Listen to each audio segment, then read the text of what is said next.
Jangan lupa subscribe, like, komen, dan share ke teman-teman kalian supaya kami bisa mengembangkan potensi kami lagi.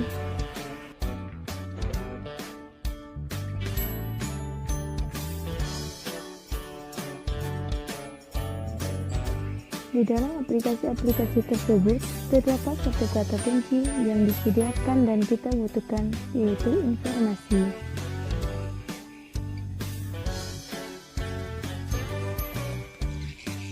Informasi tersebut tidak hadir begitu saja, tetapi dikelola dalam sebuah sistem. Sistem yang mengelola data menjadi informasi, itulah yang disebut dengan sistem informasi. Contohnya pada sistem informasi akademik.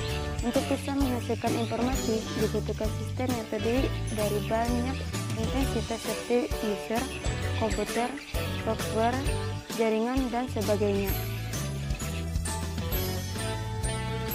Jadi, apa kesimpulan pengertian dari sistem informasi? Adapun teori dari beberapa ahli, yaitu menurut MC Leos, sistem mempunyai kemampuan untuk mengolah informasi dari semua sumber serta memakai berbagai media untuk menimbulkan informasi.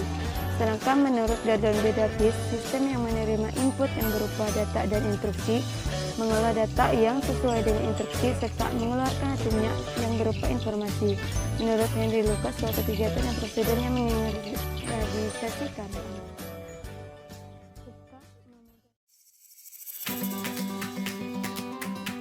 Sistem informatika adalah kombinasi antara aktivitas manusia dengan teknologi yang digunakan untuk mendukung dalam berbagai bidang, seperti contohnya di dunia pendidikan.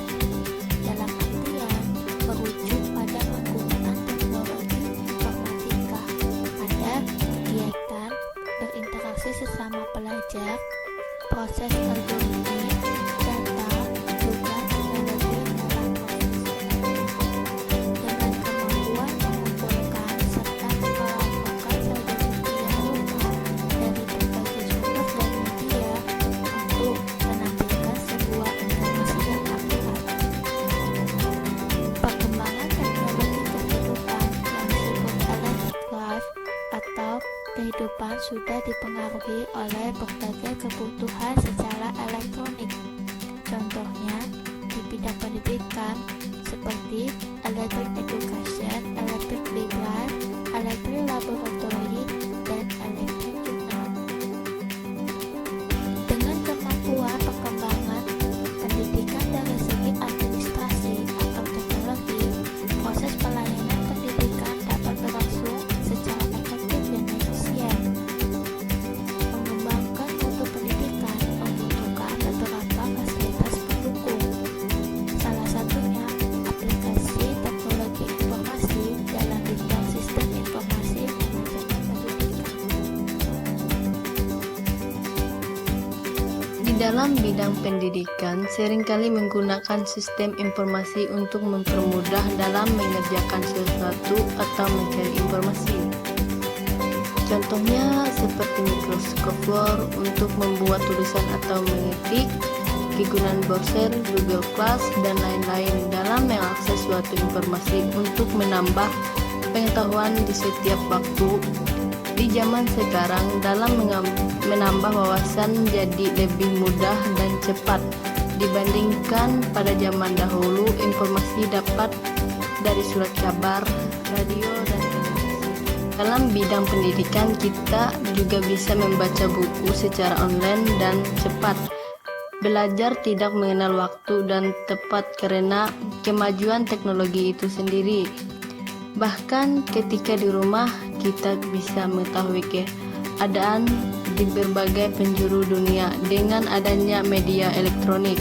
Kondisi pandemi yang tengah melanda, proses belajar dilakukan secara daring atau online. Pemanfaat perkuliahan dapat mengenal teknologi dan internet di area digital yang sering berkoneksi. Kelas maya yang terjadi secara online adalah proses mengajar tanpa pertemuan atau tatap muka.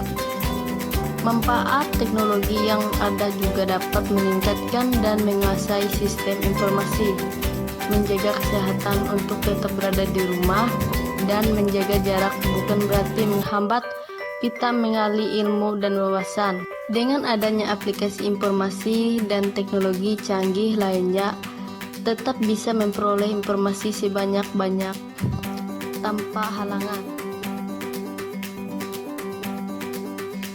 Namun di sisi lain, metode daring dalam sistem perkuliahan memiliki kelemahan. Di antaranya materi yang diberikan oleh dosen melalui aplikasi Classroom ataupun Edmodo, belum tentu mahasiswa langsung dapat memahami isi dari materi tersebut.